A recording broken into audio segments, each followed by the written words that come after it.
Hi friends, welcome back to Theo math vibe. ഞാൻ Sivalakshmi. Math മൈൻഡിൻ്റെ പുതിയൊരു സെക്ഷനിലേക്ക് സ്വാഗതം. നമ്മൾ കഴിഞ്ഞ വീഡിയോയിൽ എക്സ്പോണൻസുമായി ബന്ധപ്പെട്ട കുറച്ച് കാര്യങ്ങൾ ഡിസ്കസ് ചെയ്തിരുന്നു. എക്സ്പോണൻസ് എന്താണ്, അവയുടെ ഫീച്ചേഴ്സ് എന്താണ്, ടൈപ്സ് ഓഫ് എക്സ്പോണൻസ് ഏതൊക്കെയാണ്, അതുപോലെ എക്സ്പോണൻസുമായി ബന്ധപ്പെട്ട റൂൾസിൽ ആദ്യത്തെ റൂളായ പ്രോഡക്റ്റിനെ ഡിസ്കസ് ചെയ്തു. ഇനി അടുത്തത് നമുക്ക് എക്സ്പോണൻസുമായി ബന്ധപ്പെട്ട സെക്കൻഡ് റൂൾ നോക്കാം. സെക്കൻഡ് റൂളിനെ നമ്മൾ കോഷ്യന്റ് റൂൾ എന്നാണ് പറയുന്നത്. കോഷ്യന്റ് റൂൾ പറയുന്നത് a raised to m divided by a raised to n equals a raised to m minus n. അതായത് കോമൺ ബേസ് ഉള്ള രണ്ട് എക്സ്പോണൻസ് ഉണ്ട്. അവയുടെ എക്സ്പോണൻസ് എന്ന് പറയുന്നത് ഡിഫറൻ്റ് ആണ്. അങ്ങനെയെങ്കിൽ അവയുടെ കോഷ്യന്റ് എന്ന് പറയുന്നത് സെയിം ബേസ് അതുപോലെ എഴുതുന്നു. അതിനുശേഷം ആ എക്സ്പോണൻസിന്റെ ഡിഫറൻസ് എടുത്ത് എഴുതുന്നു.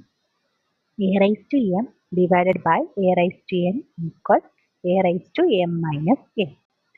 നമുക്ക് എക്സാമ്പിൾസ് നോക്കാം. First example 5 raised to 4 divided by 5 square. ഇവിടെ 5 ആണ് സെയിം ബേസ് ആയിട്ടുള്ളത്. എക്സ്പോണൻസ് ഡിഫറൻ്റ് ആണ്. അപ്പോൾ നമ്മൾ കോഷ്യന്റ് റൂൾ അപ്ലൈ ചെയ്യുന്നു. 5 അതുപോലെ എഴുതുന്നു. ശേഷം 4 minus 2 ഡിഫറൻസ് നമ്മൾ എക്സ്പോണൻസ് ആക്കി കൊടുക്കുന്നു. That is equal 5 square എന്ന് വരും. 5 square equal 5 into 5, that is equal 25 എന്ന് ആൻസർ കിട്ടും. മറ്റൊരു എക്സാമ്പിൾ നോക്കാം. 5 raised to 1 by 2 divided by 5. ഇവിടെയും സെയിം ബേസ് തന്നെയാണ്. എക്സ്പോണൻസ് ആണ് ഡിഫറൻറ്റ്. ഫസ്റ്റ് എക്സ്പോണൻറ്റ് 1 by 2 ആണ്. സെക്കൻഡ് എക്സ്പോണൻറ്റ് 1 ആണ്. So we get 5 raised to 1 by 2 minus 1. That is equal 5 raised to minus 1 by 2 എന്ന് കിട്ടും.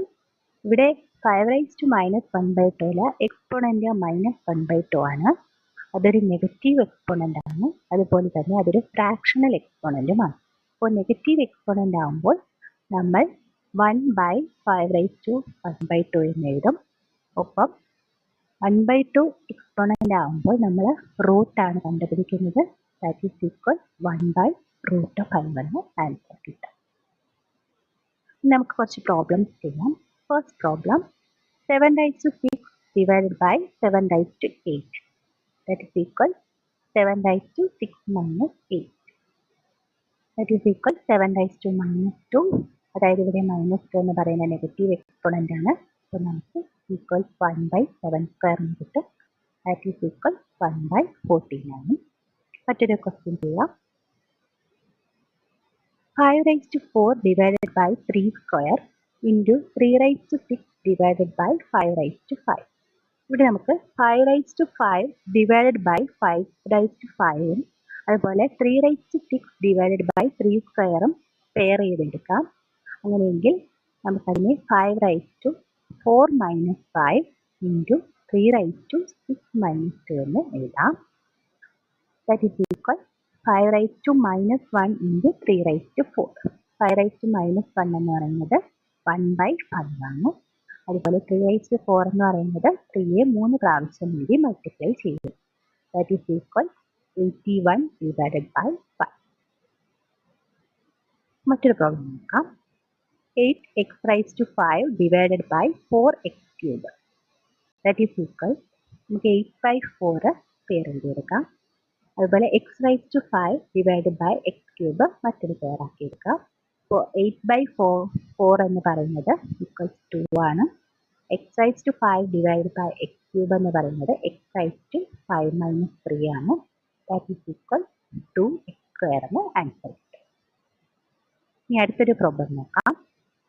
X raise to 5 by 3 plus x raise to 5 by 3. ഇവിടെ നമുക്ക് addition ആണ് ചെയ്യുന്നത്. അപ്പോൾ നമ്മൾ സാധാ അഡിഷൻ ചെയ്യുന്നത് എന്ന് പറഞ്ഞാൽ സെയിം നമ്പർ തന്നെയാണ് നമുക്ക് എടുക്കുന്നത്. അപ്പോൾ എക്സ് റൈസ് ടു 5 by 3 നമുക്ക് കോമൺ ആക്കി എടുക്കാം. ശേഷം 1 plus 1 കൊടുക്കാം. That is equal 2x raise to 5 by 3 എന്ന് ആൻസർ. മറ്റൊരു problem 5 raised to 6 into 7 cube into 4 square divided by 4 cube into 7 square into 25. ഇവിടെ നമുക്ക് ഡിനോമിനേറ്ററിൽ ഒരു 25 ഉണ്ട്. 25 എന്ന് പറയുന്നത് 5 സ്ക്വയർ ആണെന്ന് നമുക്കറിയാം. അതുപോലെ ന്യൂമറേറ്ററിൽ ഒരു 5 raised to 6 ഉണ്ട്. ന്യൂമറേറ്ററിൽ 7³ ഉണ്ട്, ഡിനോമിനേറ്ററിൽ 7² ഉണ്ട്. അതുപോലെ ന്യൂമറേറ്ററിൽ ഒരു 4² ഡിനോമിനേറ്ററിൽ ഒരു 4³ ഉണ്ട്. സോ സെയിം ബേസ് വരുന്ന നമ്പേഴ്സിനെ നമുക്ക് പെയർ ചെയ്തെടുക്കാം. ശേഷം ക്വോഷ്യന്റ് റൂൾ അപ്ലൈ ചെയ്യാം. That is equal 5⁻6 divided by 5 into 7³ divided by 7² into 4² divided by 4³ എന്ന് പെയർ ചെയ്തെടുക്കാം. That is equal 5⁻6 minus 2 into 7⁻3 minus 2 into 4⁻2 minus 3 കിട്ടും. That is equal 5⁻4 into 7 into 4⁻2 minus 1 എന്ന് answer കിട്ടും. ഇനി കുറച്ച് എക്സസൈസ് തന്നിട്ടുണ്ട്, നിങ്ങൾ എക്സസൈസ് ചെയ്ത് നോക്കണം. എക്സസൈസിൻ്റെ ആൻസർ കമൻറ്റിൽ എന്നെ അറിയിക്കണം. വീഡിയോ ഇഷ്ടപ്പെട്ടെന്ന് വിചാരിക്കുന്നു. വീഡിയോ ഇഷ്ടപ്പെടുന്നുണ്ടെങ്കിൽ ലൈക്ക് ചെയ്യുക, ഫ്രണ്ട്സിനൊക്കെ വീഡിയോ ഷെയർ ചെയ്യണം. മോർ വീഡിയോസിന് വേണ്ടിയിട്ട് ടിയോ മാത്സ് പൈപ്സ് എന്ന് പറയുന്ന ചാനൽ സബ്സ്ക്രൈബ് ചെയ്യണം. Thank you.